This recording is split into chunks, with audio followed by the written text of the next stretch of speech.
ஆண்டவரை நோக்கி நாம் ஜெபிக்கலாம். பரலோக பிதாவே, இந்த வார்த்தைகள் உண்மை உள்ளவைகள் ஆண்டவரே. இந்த வார்த்தையின் மூலமாக எங்களோடு கூட பேசுங்க, எங்களை உடைங்க, எங்களை உருவாக்குங்க, என்னையும் மறைத்துக் கொள்ளுங்க. இயேசுவின் நாமத்தினாலே வேண்டிக் கொள்கிறேன் பிதாவே, ஆமேன். ஆண்டவராகிய இயேசு கிறிஸ்து நாமத்தினாலே ஜெபிக்கலாம் வாங்க. இந்த சேனல் மூலமாக உங்களை அனைவரையும் நாங்கள் வாழ்த்தி வரவேற்கிறோம். நான் ரெவரண்ட் சாரா ஏப்ரஹாம். இந்த நாளிலே உங்களோடு கூட ஆண்டவருடைய வார்த்தையை பகிர்ந்து கொள்ளவும், உங்களோடு கூட சேர்ந்து ஜெபிக்கவும் கர்த்தர் கொடுத்த இந்த பாக்கியத்துக்காக நான் நன்றிகளை செலுத்துகிறேன். இந்த நாளிலே வாழ்க்கையில நமக்கு எல்லாருக்குமே நம்மளே தனியா உட்கார்ந்து எதையுமே சிந்தித்து நம்ம நடத்த முடியாது. நமக்கு யாரோ தேவை. யார்ட்டையும் ஷேர் பண்ணுவோம், யார்ட்டையும் ப்ராப்பரா கைடன்ஸ் பண்றவங்க கிட்ட நம்ம கேட்போம். இது நமக்கு ரொம்பவே எல்லாருக்குமே தேவைப்படுகிறது. அப்ப பாத்தீங்கன்னாக்கா நம்மளுடைய வாழ்க்கையில வழிகாட்டின்னு சொல்லிட்டு ஒருத்தர் தேவை, கண்டிப்பா தேவை. முக்கியமா இந்த பிகினர் ஸ்டேஜ்ல இருக்கும் போது, ஆண்டவரை ஏற்றுக்கொண்டு நாம் பிகினர் ஸ்டேஜ்ல இருக்கும் போதோ, அல்லது ஆண்டவருக்குள்ளாக நாங்கள் நடக்கும் போதோ, ஒரு விசுவாசிகளாக வாழும் போது, கிறிஸ்துவுக்குள்ள வாழும் போது நம்மளுக்கு ஒரு கைடன்ஸ் கண்டிப்பா தேவை. என்னுடைய வாழ்க்கையில ஆண்டவரை நான் ஏற்றுக்கொண்ட பிறகு என்ன கைட் பண்ணவங்க கொஞ்சம் பேர் இருக்கிறாங்க. அதுக்கப்புறம் பாத்தீங்கன்னா நான் ஒரு கைடா மற்றவங்களுக்கு மாறும்போது ரொம்ப சந்தோஷமா இருந்தது. அவங்கள வழி நடத்துறது, அவங்க கூட வாக் பண்றது, அவங்க கூட பேசுறது, அவங்களுடைய வாழ்க்கையில நடக்கிற ஒவ்வொரு வெற்றிகளை பார்க்கறது, அவங்களுடைய வாழ்க்கையில நடக்கிற துன்பங்கள் இன்பங்கள் எல்லாவற்றிலும் அவங்களோடு கூட சேர்ந்து நடந்து போகும்போது ரொம்ப ஒரு நல்லா இருக்கும். யூஸ்வலா அதாவது அவங்களுடைய பிரச்சனையை நான் என்னுடைய பிரச்சனை மாதிரி ஏத்துப்பேன். எப்பவுமே எங்க வீட்லயே எனக்கு சொல்லுவாங்க, எதுக்கு நீ இப்படி உட்காந்து அவங்களுக்காக இவ்வளோ கவலைப்படுற அப்படின்வாங்க. அந்த மாதிரி ஒரு கைடன்ஸை நான் மற்றவங்களுக்கு கொடுப்பது உண்டு. அது மாதிரிதான் நம்ம எல்லாருமே அமையணும். நம்ம எல்லாருமே யாருக்கோ ஒரு வழிகாட்டியா இருந்தே ஆகணும். இன்னைக்கு அந்த டாபிக்கை பத்தி தான் நான் பேச போகிறேன். லைட்டா பைபிள்ல இருந்து நிறைய காரியங்கள் எடுத்து பேசினாலும் யாரை வழி நடத்தினான்ட்டு குயிக்கா நம்ம பார்க்க போறோம். மென்டோர் என்ன, so like have a mentor. உங்க வாழ்க்கையில ஒரு வழிகாட்டியை வைங்க. Be a mentor. நீங்களும் ஒரு வழிகாட்டியே இருங்க. According to the biblical model of mentoring. ஒரு வேதம் நமக்கு காட்டுகிற வழிகளை நம்ம சொல்றோம்னாக்கா அது நமக்கு பிரயோஜனமாக இருக்கும், மற்றவங்களுக்கும் பிரயோஜனமாக இருக்கும். ஸோ அதாவது உங்களுக்கு have a mentor and be a mentor. So இந்த ரெண்டு வார்த்தையும் நான் எப்படி பார்க்கறேன்னாக்கா, நீங்க உங்களுக்கு ஒரு வழிகாட்டி தேவை, நீங்க ஒரு வழிகாட்டியா இருங்க. இந்த வார்த்தை கேட்கும் போது எல்லாரும் உங்க மனசுல பதிவு பண்ணி கொள்ளுங்க. நம்ம ஒரு வழிகாட்டியா வாழணும். நிறைய பேர் அவங்களுடைய வாழ்க்கையில நினைக்கிறதே இல்லை, நான் ஒரு வழிகாட்டியே கிடையாது, நான் போய் யாருக்கு வழி நடத்த போறேன், நான் போய் யாருக்கு பேச போறேன், நான் போய் என்னத்தை பண்ண போறேன், நான் பேசினாலாம் கேட்பாங்களா அப்படின்னு தான் நான் கூட நினைச்சேன் சின்ன வயசுல. ஏன்னா நான் வீட்டுக்கு கடைசி பிள்ளை. நீ வாய மூடி நீ பேசாதன்னு சொல்லுவாங்கல்ல. கடைசி பிள்ளைங்களுக்குலாம் அந்த அளவுக்குலாம் சான்ஸ்லாம் கிடைக்காது. ஆனா அந்த கடைசி பிள்ளைய தான் ஆண்டவர் எடுத்து பயங்கரமா நிறைய பேருக்கு எடுத்து உபயோகப்படுத்த ஆரம்பிச்சாரு ஒரு மென்டரா. நிறைய பேருடைய வாழ்க்கையில ஒரு மென்டரா நான் போகிறதுக்கு வாழ்வதற்கு கர்த்தர் உதவி செஞ்சார். பிப்ளிக்கல்ல பாத்தீங்கன்னா, பைபிள்ல பாத்தீங்கன்னாக்கா அதாவது எத்ரோவை பார்க்கறதுக்கு முன்னாடி கடவுள் ஆதாமேவால படைத்து அவங்களுக்கு ஒரு மென்டரா இருந்தார். அவங்க வழி விலகி போயிட்டாங்க, ஆண்டவரை உபயோகப்படுத்திக்கல. ஓகேவா? அதுக்கப்புறம் பாத்தீங்கன்னாக்கா நோவாவுக்கு ஆண்டவர், ஆபிரகாமுக்கு, இவங்களுக்கு ஆண்டவர் ஒரு மென்டரா இருந்தாருன்ட்டு நம்ம வேதத்துல பாக்குறோம். உண்மையாகவே அதுக்கப்புறம் பார்க்க வந்தீங்கன்னாக்கா எத்ரோ மென்டோர்ட் மோசேயா அவர் வழிகாட்டுறாரு. மோசே அப்படியே நம்ம பார்க்கலாம். மோசே மற்ற யோசுவாவை, மற்ற எல்டர்ஸ் எல்லாம் மென்டர் பண்றாரு. யோசுவா மற்ற லீடர்ஸையும், ஆர்மி லீடர்ஸையும் மென்டர் பண்றாரு, அவங்கள வழி நடத்துறாரு. அதுக்கப்புறம் பாத்தீங்கன்னாக்க ஏலி சாமுவேலை வழி நடத்துறாரு. சாமுவேல் சவுலையும் தாவீதையும் வழி நடத்துறாரு. தாவீது இஸ்ரேலுக்கு ஒரு பெரிய ராஜாவாக மாறுறாரு. சோ இந்த வழி நடத்தலுக்குள்ள ஒருத்தர் பெரிய பெரிய ஆட்களா மாறுறாங்க. இவங்கெல்லாம் சரியான வழிகாட்டிகளா இருந்தாங்க. தாவீது மென்டோர்ட் அவருடைய சேவகர்களை வழிகாட்டினாரு, அவங்களுடைய ஆர்மி கமாண்டர்ஸை வழிகாட்டினாரு, அவங்களுடைய கவர்மெண்ட் அபிஷியல்ஸை வழிகாட்டினாரு. அப்படி பார்க்கிறோம். அதே மாதிரி தாவீது சாலமோனை வழி நடத்தினார். சாலமோன் குயின் ஷீபாவை வழி நடத்தினார். இந்த மாதிரி நிறைய வரிசையா நம்ம பார்க்கலாம்.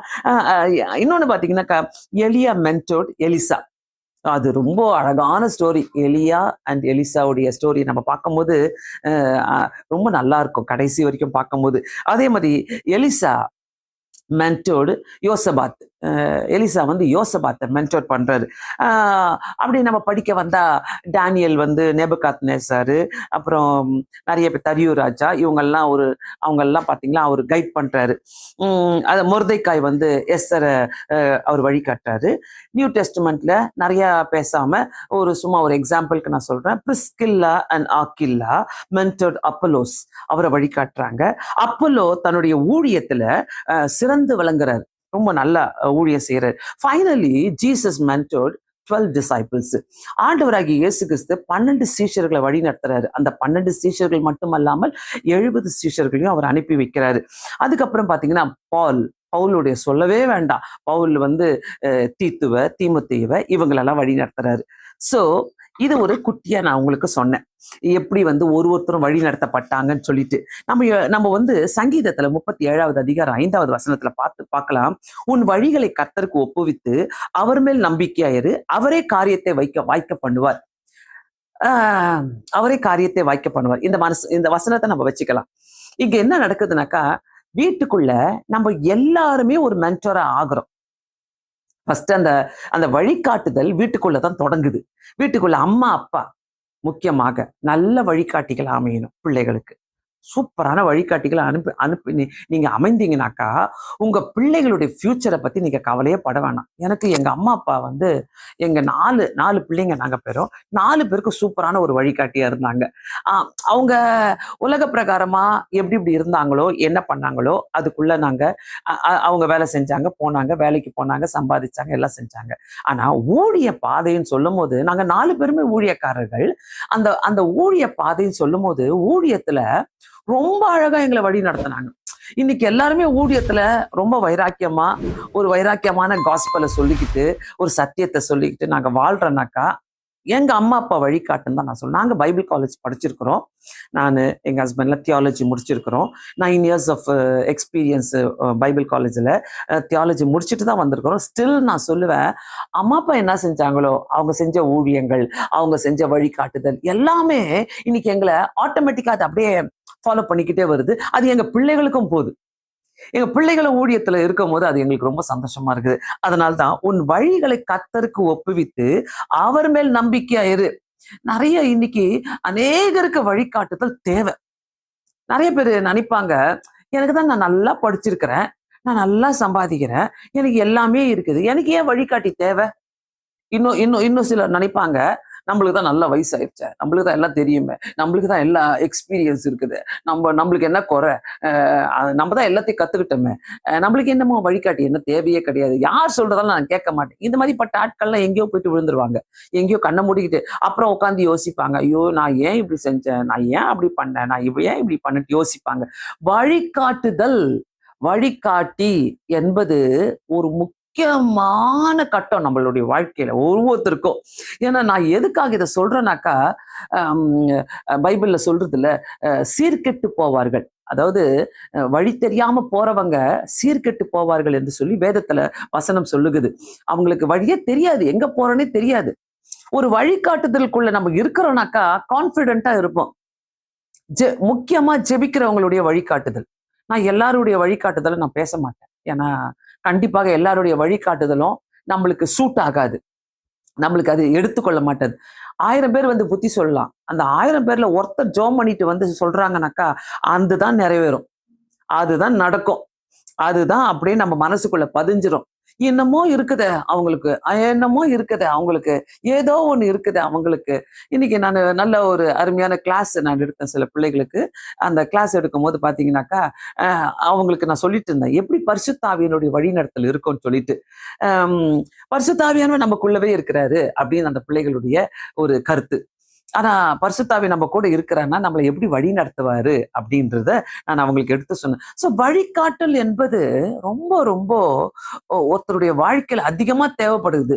இந்த அதிக பிரசங்கி, இந்த ரொம்ப நான் தான், எனக்கு எல்லாமே தெரியும், இவங்க தான் பாத்தீங்கன்னாக்கா இந்த வழிகாட்டுதலை விரும்ப மாட்டாங்க, கேட்க மாட்டாங்க.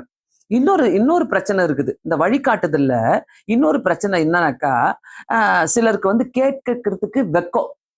ஐயோ, நம்ம போய் எப்படி இதை கேட்கறது, யார்கிட்ட கேட்கறது, எப்படி கேட்கறது, நம்ம போயிட்டு இதுக்கு போயிட்டு சஜஷன் கேட்டா அவங்க சொல்ற பிரகாரம் நடக்கணுமே, இதை போய் நான் எப்படி நான் சொல்லுவேன் அவங்க கிட்ட, இதை போய் நான் எப்படி கேட்டுப்பேன், இந்த மாதிரி ப்ராப்ளம் இருக்கிறவங்களும் இருக்கிறாங்க.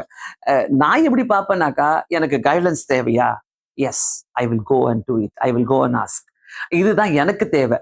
ஸோ கைடன்ஸ் வந்து இல்லாம யாராலையும் கண்டிப்பா சரியான வாழ்க்கை வாழ முடியாது. நம்மளுக்குள்ள பரிசுத்தாவி இருக்கட்டும், இருக்கிறாரு. ஜெபிக்கிறவங்களா இருந்தாலும் நம்ம ஜெபிக்கிறவங்க கூட டிஸ்கஸ் பண்ணோம் சில காரியங்களை. ஜெபிக்கிறவங்க கூட நம்ம ஒத்து போனோம். ஜெபிக்கிறவங்களை தூக்கி போட்டுட்டோ, அவங்க கைடன்ஸை தூக்கி போட்டுட்டோ வாழும் போது ஜெயிக்க முடியாதுங்க. ஜெயிக்கவே முடியாது. நான் பார்த்திருக்கிறேன்.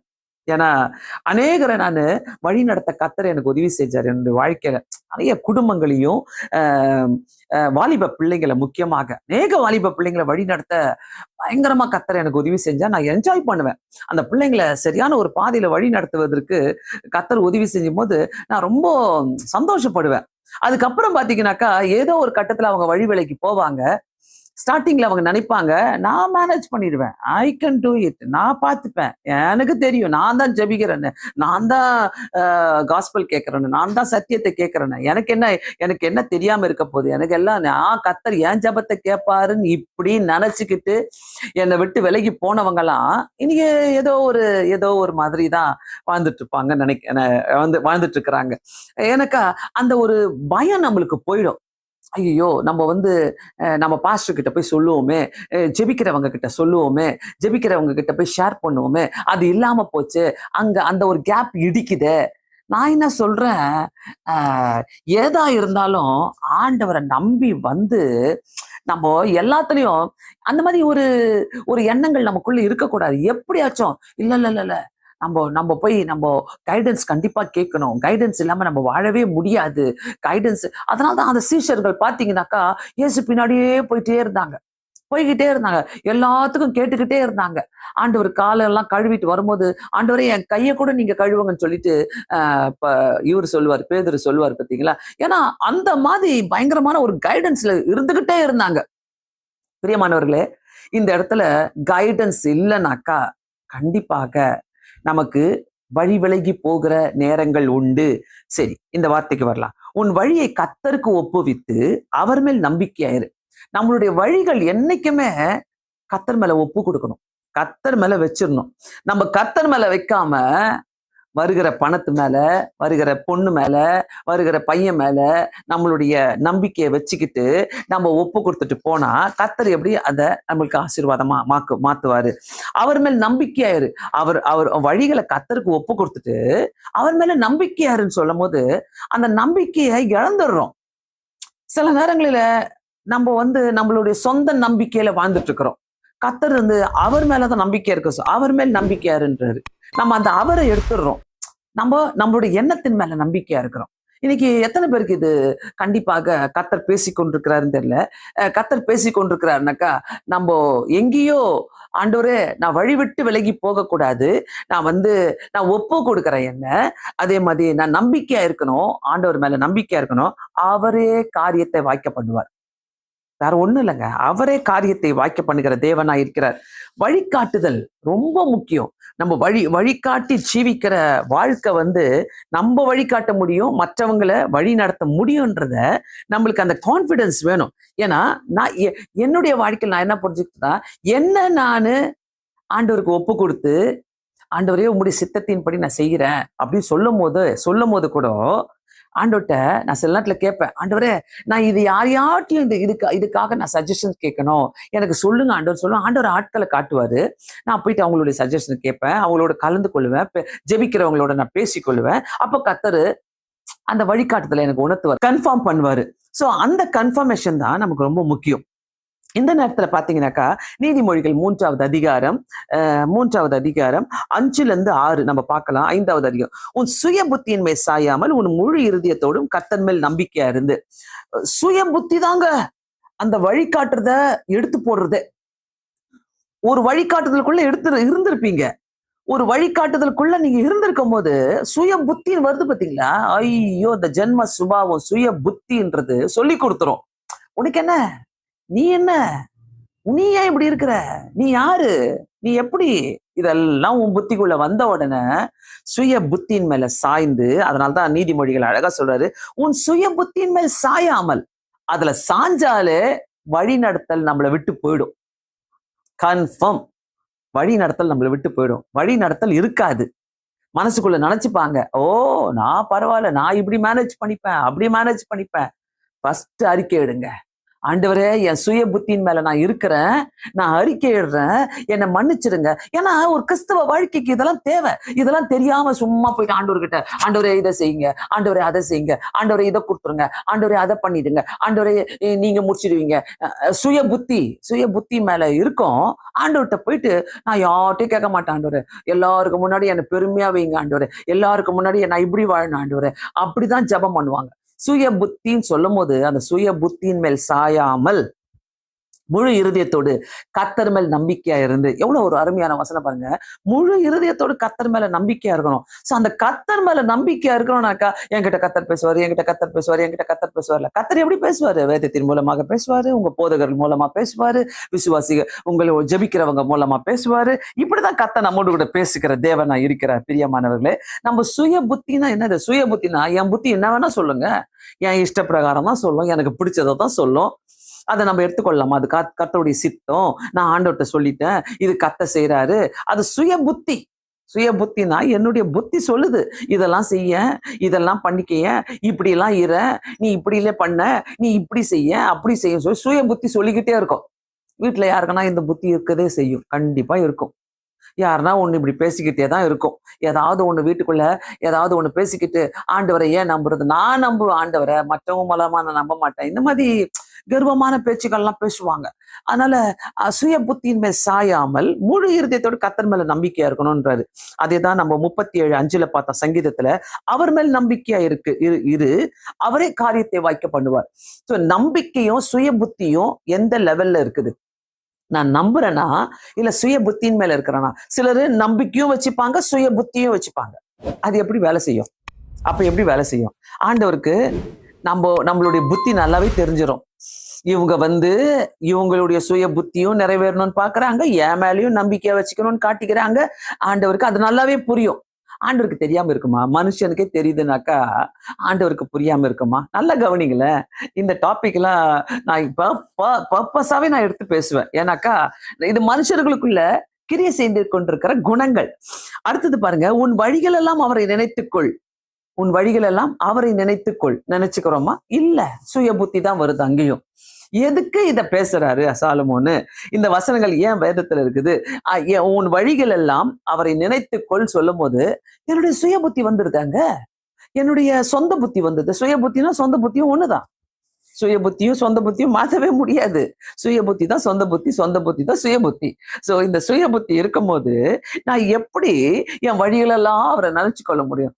இப்போ நான் ஒரு பொண்ணை கட்ட போறேன், ஒரு பையனை கட்ட போறேன், ஒரு வேலைக்கு போக போறேன். ஆண்டவரே இந்த வேலை தான் வேணும், இந்த வேலை தான் வேணும், இந்த வேலை தான் வேணும். ஆண்டவர் அந்த வேலையில உனக்கு பெரிய பாதிப்புகள் இருக்கலாம். ஆண்டவர் சொல்லுவார், உனக்கு வேணாம் அந்த வேலை, நான் கொடுக்க மாட்டேன்னு சொல்லுவார். ஆனா அந்த வேலை தான் வேணும் ஆண்டவர், அந்த வேலை தான் வேணும் ஆண்டவர், அந்த வேலை தான் வேணும் ஆண்டவர்ன்னு கேட்கும் போது கர்த்தர் கொடுத்துருவாரு, எடுத்துட்டு போ. அது உன் சுய புத்தி, உன் சொந்த புத்தியில நீ கேட்கிற. அங்க போய் அடிபட்டு உதப்பட்டு வந்தாதான் நம்மளுக்கு புரியும். அதே மாதிரி கட்ட போற பொண்ணுதான், இந்த பொண்ணு தான் ஆண்டவரே வேணும், அந்த பையன் தான் ஆண்டவரே வேணும், இந்த பையன் தான் ஆண்டவரே அதுக்கப்புறம் ஒரு வார்த்தை சொல்லிப்பாங்க, உங்க சித்த ஆண்டவரே, உங்க சித்த ஆண்டவரேன்னு ஜெபம் பண்ணுவாங்க. பொண்ணையும் கேட்பாங்க, அப்புறம் பையனையும் கேட்பாங்க. லவ் ஃபெயிலியர்லாம் ஏத்துக்க முடியாது. அப்புறமா ஆண்டவர்கிட்ட இப்படி கேட்பாங்க, உங்க சித்த ஆண்டவரே, நீங்க கொடுத்தா நல்லா இருக்குதே கதை. ஆண்டவர் கேட்பாரு, நீ லவ்வும் பண்ணிப்ப, உங்க சித்தத்தையும் கேட்ப, உங்க சித்தம் செய்யுங்கன்னு சொல்லுவ. உங்க சித்தம் விட்டு கொடுக்க முடியுமா? சுய புத்தி அங்க இருக்குதுல்ல. ஆண்டவர் சொப்பா சொல்றாரு வேணான்னு சொல்லிட்டு, அப்போ விட்டு கொடுக்க முடியுமா? முடியாது. அங்க சுய புத்தின்னு ஒண்ணு விளையாடுது இல்ல, சொந்த புத்தின்னு சொல்லி ஒண்ணு விளையாடுது இல்ல. நல்லா கவனிச்சுக்கோங்க. இந்த டெக்னிக்கு எனக்கே நான் பேசுறேன், நான் புரியுதுனாக்கா, எனக்கே புரியுதுனாக்கா ஆண்டவருக்கு புரியாதா? ஆண்டவருக்கு தெரியும்ல. சோ நடுவுல என்ன பண்ணிப்பாங்க, ஆண்டவரை கூப்பிட்டுப்பாங்க. ஆண்டவரே, என் சுய புத்தியும் இருக்குது, என் சொந்த புத்தியும் இருக்குது, எனக்கு ரொம்ப ஆசைதான், ஆனா உங்க சித்தம். எப்படி அது? அப்ப என்ன கதை இது? இதுல என்ன நடக்குது? இதுல ஒண்ணுமே புரியலையே. ஆண்டவருக்கே புரியாது. அப்படியே விட்டுருவாரு, டீல்ல விட்டுருவாரு. கொஞ்ச நாள் அப்படியே இருக்கட்டும், அப்படியே விட்டுருவாரு ஆண்டவர். அதனால்தான் உன் வழிகள் எல்லாம் அவரை நினைத்துக்கொள். உன் வழிகள் எல்லாம் நீ என்ன நினைக்கிற? ஆண்டவரே இது நிறைவேறணும், ஆண்டவரே இது நிறைவேறணும், ஆண்டவரே இது நிறைவேறணும், நீ வந்து நினைச்சிட்டு இருப்ப. ஆண்டவருக்கு அப்படிப்பட்ட ஜபங்கள் தேவை தேவை கிடையாது. ஆண்டவர் யோசிக்கிறதெல்லாம், நீ முற்றிலுமா நீ நீ என்ன நம்பு, உனக்கு செய்ய வேண்டியதை நான் செய்வேன். இன்னைக்கு எல்லாருக்கும் டிலே ஆவறதுக்கு காரணம், லேட் ஆவறதுக்கு காரணம், சாபமா முடியறதுக்கு காரணங்கள், இது எல்லாமே சுய புத்திகளும் சொந்த புத்திகளும். எதனாலதான் இப்படிப்பட்ட லேட்டு? உன் வழிகள் எல்லாம் அவரை நினைத்துக்கொள் சொல்றாரு. எத்தனை பேர் அவரை நினைச்சுக்கிறோம், எத்தனை பேர் அவர்கிட்ட கேட்கிறோம், எத்தனை பேர் நம்ம அவர்கிட்ட சொல்றோம், எத்தனை பேர் நம்ம அவர்கிட்ட வந்து, ஆண்டவரே நீங்க பாத்துக்கங்க, எனக்கு தெரியாது ஆண்டவரே அப்படி இல்லையே. 99%ங்க, 99.9 சொந்த புத்தி தான். அதுல அந்த குட்டி டாட்டு தான் அவரை நினைச்சுக்கிறோம் நம்ம. உண்மை ஆனஸ்டா சொல்றேன், ஆனஸ்டா. அநேகருடைய வாழ்க்கையில தவறுகள் நடக்கிறதுக்கு காரணம் இதுதான். சோ அடுத்தது பாத்தீங்கன்னா, அப்பொழுது அவர் உன் பாதைகளை செவ்வைப்படுத்துவார். பதிலே சொல்லிட்டாரு. நீ உன் வழியெல்லாம் அவரை நினைச்சுக்கோ, உன்னுடைய பாதையை அவர் செவ்வைப்படுத்துவார்.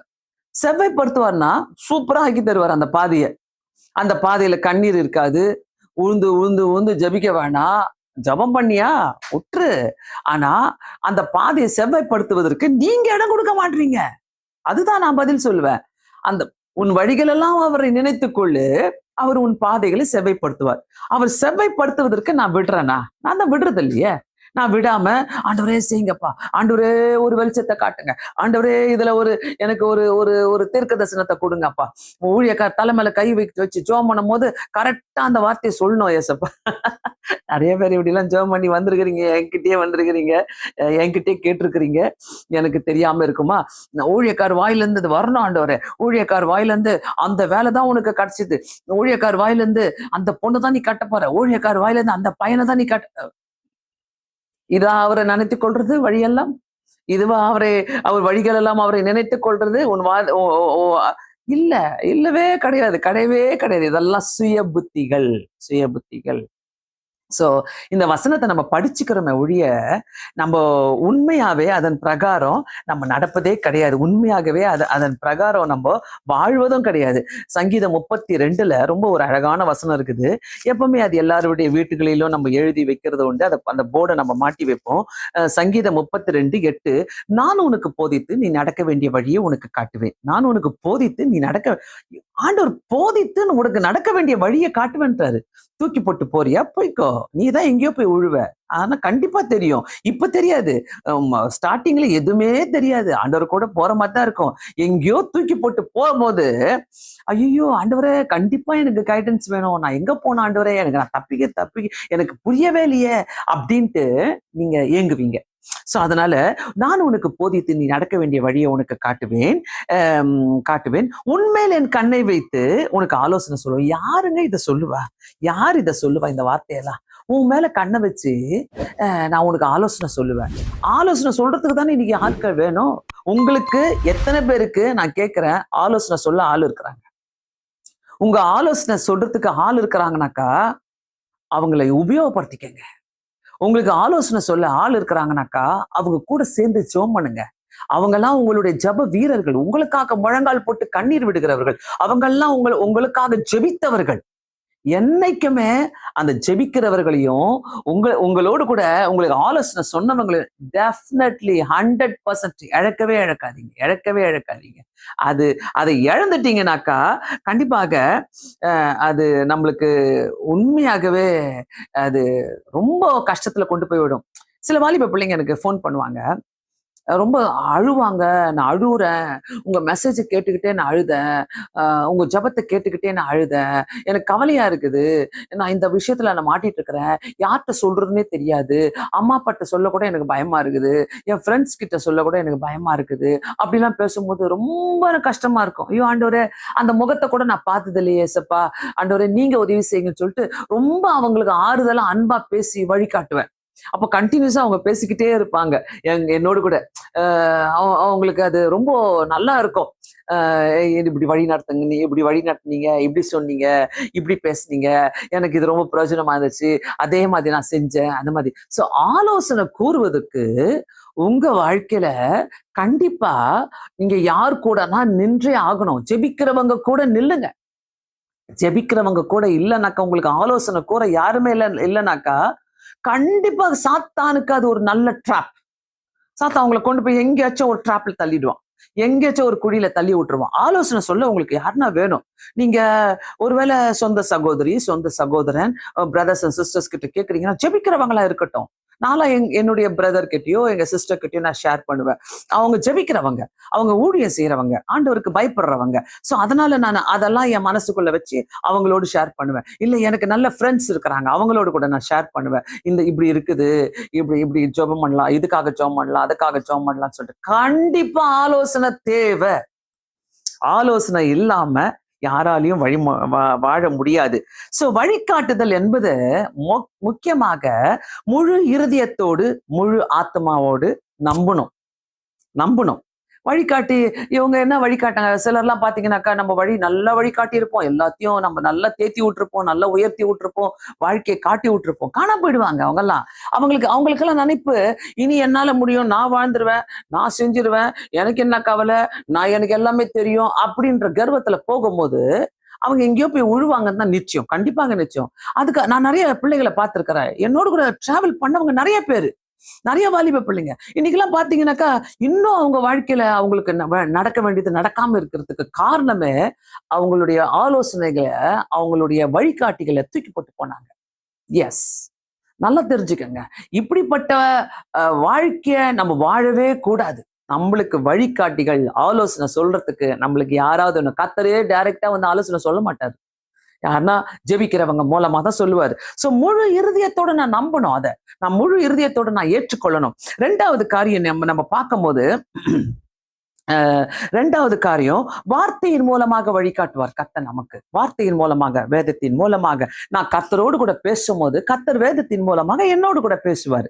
சோ அப்படி வழிகாட்டுவார் கர்த்தர். அந்த வழிகாட்டுதல் சில நேரங்களில பிரசங்கத்தின் மூலமாக பேசுவாரு. நீங்க அன்னைக்கு ஏதோ ஒரு பாரத்தோடு வந்திருக்கிறீங்கன்னாக்கா, கரெக்டா ஆண்டவர் அந்த வார்த்தையின் மூலமாக, ஐயோ எனக்கு என்ன பண்றதுன்னு தெரியலையே, நான் என்ன பண்றதுன்னு தெரியலையே, அந்த ஈகோ தாங்க எல்லாமே.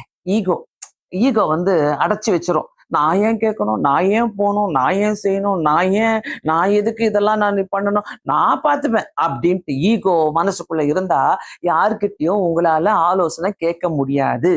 யார்கிட்டயும் உங்களால கவுன்சிலிங் பண்ணிக்க முடியாது. நம்ம ஃப்ரீயா இருந்து, ஆண்டவரே நீங்க வழிகாட்டும் போது நான் அதை ஏத்துக்கிறேன், வார்த்தையின் மூலமாக நீங்க பேசும்போது நான் ஏத்துக்கிறேன், எனக்கு வேணும் ஆண்டவரே.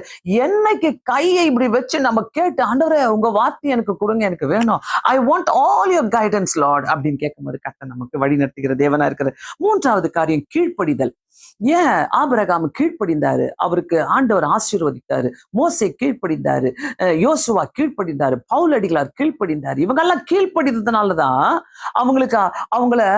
அவங்கள வழிகாட்டியாக மாத்தினார் கர்த்தர். கீழ்ப்படிதல் இல்லைனாக்கா நீ வழிகாட்டியா மாறவே முடியாது. கர்த்தர் யாரோட பேசிக் கொண்டிருக்கிறார். நல்லா கவனிங்க. தூக்கி போடுங்க உங்க ஈகோவை, தூக்கி போடுங்க உங்களுக்கு எல்லாம் தெரியும் என்று சொல்லுகிற அந்த எண்ணங்களை தூக்கி போட்டுட்டு, ஆண்டவரே என்னோடு கூட பேசுனீங்க, எனக்கு ஆலோசனை வேணும், எனக்கு ஆலோசனைகள் எனக்கு வேணும், எனக்கு வழிகாட்டி வேணும். B a mentor, have a mentor and B a mentor. உங்களுக்கு ஒரு வழிகாட்டி தேவை. நீங்களும் ஒரு வழிகாட்டிகளை மாறணும். கீழ்ப்படிதல் என்பது ரொம்ப முக்கியம். நம்மள வாழ்க்கையில சில காரியங்களை நம்ம ஏற்றுக்கொள்ளணும். பவுலடிகளார் கடிந்து கொள்றாரு. இன்னைக்கு காலையில நான் ஒரு வார்த்தைகளை வாசிக்கிறேன். கடிந்து கொள்றார். அவருடைய பிரசங்கத்தின் மூலமாக சில அவங்க கூட இருக்கிற ஊழியக்காரர்களை கடிந்து கொள்றாரு. கடிந்து கொண்டு அவங்களுக்கு கூட பேசுறாரு.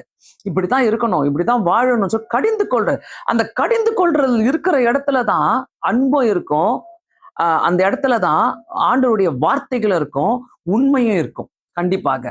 சோ சிலர்லாம் எதனா சொன்ன உடனே சர்ச்சை விட்டு போயிடுவாங்க, ஊழியக்காரை விட்டுட்டு போயிடுவாங்க, இல்லைன்னா ஃப்ரெண்ட்ஸ் கூட டிட்டாச்மெண்ட் ஆயிடும், சேர்ந்துக்க மாட்டாங்க, எதுவும் வேணாம், எதுவுமே வேணாம்னு சொல்லிட்டு போயிடுவாங்க.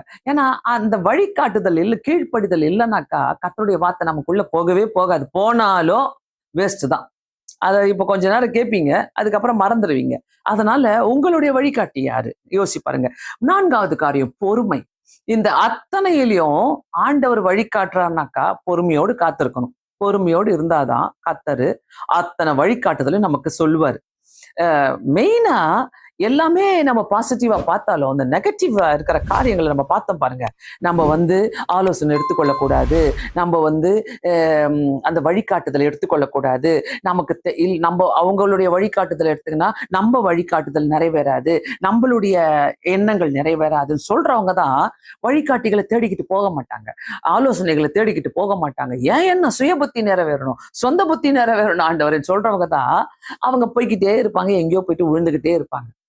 சோ இந்த வழிகாட்டுதல்ல நிறைய அர்த்தங்கள் இருக்குது, நிறைய அர்த்தங்கள் இருக்குது. இந்த வழிகாட்டின்னு சொன்னாலே ஆண்டவர் என்னைக்குமே நம்மோடு கூட பேசுகிறவர். எனக்கு ரொம்ப இஷ்டம். நான் என்னுடைய லைஃப்ல அநேக வாலிப பிள்ளைகளையும் குடும்பங்களையும் வழிகாட்டி இருக்கிறேன். எனக்கு அதை நினைச்சாலே ரொம்ப சந்தோஷப்படுவேன். அவங்க எனக்கு தெரியாது, என்னை பார்த்தாலே அவங்க அவங்க பாரத்தை ஷேர் பண்ணணும்னு ஆசைப்படுவாங்க போல. ஒருவேளை என்கிட்ட அப்படிப்பட்ட ஒரு குணங்கள் இருக்குது. அதனால அவங்க என்கிட்ட ஷேர் பண்ணணும்னு பண்ணுவாங்க. வழிகாட்டும் போது ரொம்ப சந்தோஷமா இருக்கும் எனக்கு. இது செய்யுங்க. அதுக்குள்ள ஒரு பொறாமை இருக்காது, ஒரு சுய புத்தி இருக்காது, அதுக்குள்ள சொந்த புத்தி இருக்காது. இல்ல, கர்த்தர் இதை சொல்றாரு, நீங்க இப்படி ஜெபம் பண்ணுங்க, நீங்க இப்படி வாழுங்க, நீங்க இப்படி செஞ்சு பாருங்க அப்படின்னு வழிகாட்டும் போது கர்த்தர் கண்டிப்பா ஆசீர்வதிப்பார். சோ நம்மளுடைய எல்லா காரியங்களையும் வைத்து நம்ம நினைக்கும் போது எனக்கு ரொம்ப பிடிச்சது அந்த சுய புத்தியின் மேல சாயாமல் தான். அந்த சுய புத்தி தாங்க எப்போதுமே குடும்பத்தையே குட்டிச்சோராக்கும், சுய புத்தி தாங்க பிசினஸையே குட்டிச்சோராக்கும், சுய புத்தி தாங்க வாழ்க்கையே குட்டிச்சோராக்கும். சுய புத்தி அநேகருடைய வாழ்க்கையில சுய புத்தியின் மேல போய் கொண்டிருக்கிறதுனால தான் ஆண்டுடைய திட்டங்கள் தெரியாமல் இருக்கிறது, ஆண்டோடைய சித்தங்கள் தெரியாமல் இருக்கிறது. சோ நம்ம அனைவருமே ஆண்டவருக்கு ஒப்பு கொடுத்து ஜெபிக்கலாம். அநேகர் கேட்டுக்கொண்டிருக்கிறீங்க இந்த வார்த்தைகளை. நான் சுய புத்தியில இருக்கிறேனா, சொந்த புத்தியில இருக்கிறேனா, ஆண்டோடைய ஆலோசனை பிரகாரம் நான் இருக்கிறேனா? ஆண்டவர் உங்களுக்கு கொடுக்கிற ஆலோசனைக்காரரையும் ஆலோசனைகளையும் நிராகரிக்காதீங்க, நிராகரிக்காதீங்க. கர்த்தர் கொடுக்கிற ஒவ்வொரு ஆலோசனைகளும் வெரி ப்ரெஷியஸ். நீங்க நிராகரித்துட்டு போறீங்க, போய் கொஞ்ச காலத்துல கீழே விழுந்துடுறீங்க, அதோடைய கான்சிக்வன்சஸ பாக்குறீங்க. சோ வேண்டாம். இந்த இடத்துல ஆண்டவருக்கு ஒப்பு கொடுத்து, ஆண்டவரே எனக்கு ஒரு கைடா இருங்க, எனக்கு ஒரு கைடை காட்டுங்க, ஆண்டவரே ஹேவ் அ மென்டர் சொன்னீங்களே, எனக்கு ஒரு வழிகாட்டியா இருங்க, I want to become a mentor ஆண்டவரே, என்னை எடுத்து உபயோகப்படுத்துங்க. சுய புத்தி வேணாம் ஆண்டவரே, எனக்கு ஆலோசனை வேணும் எஸ்அப்பான்னு சொல்லி கேட்டீங்கன்னாக்கா கர்த்தர் உங்களோடு கூட பேச வல்லவராக இருக்கிறார். இந்த நேரத்தில் நாம் ஆண்டவருக்கு ஒப்பு கொடுத்து நாம் அனைவரும் செபிப்போமாக. கேட்டுக்கொண்டிருக்கிற அத்தனை பேர்களும் தயவு செய்து நீங்க இந்த சேனலை சப்ஸ்கிரைப் பண்ணிக்கங்க. நாம் அனைவரும் செபிக்க போகிறோம். ஆண்டவருக்கு ஒப்பு கொடுத்து உங்களுடைய ஜப குறிப்புகளுக்காக நம்ம செபிக்க போகிறோம். கண்டிப்பாக ஆண்டவர் நம்மோடு கூட இருக்கிறார். நமக்கு ஆலோசனை தேவை. நம்மளுக்கு பைபிள் இருக்கலாம், நம்மளுக்கு ஜபங்கள் இருக்கலாம், ஆலோசனை தேவை, நமக்கு ஆலோசனை தேவை. நீ தனிக்கட்டையா சுய புத்தியின் மேல சொந்த புத்தியின் மேல நீ போகவே முடியாது. இந்த இடத்துல ஆண்டவர்கிட்ட கேளுங்க. எல்லாருமே ஆண்டவரே எனக்கு உதவி செய்யுங்க ஏசப்பா,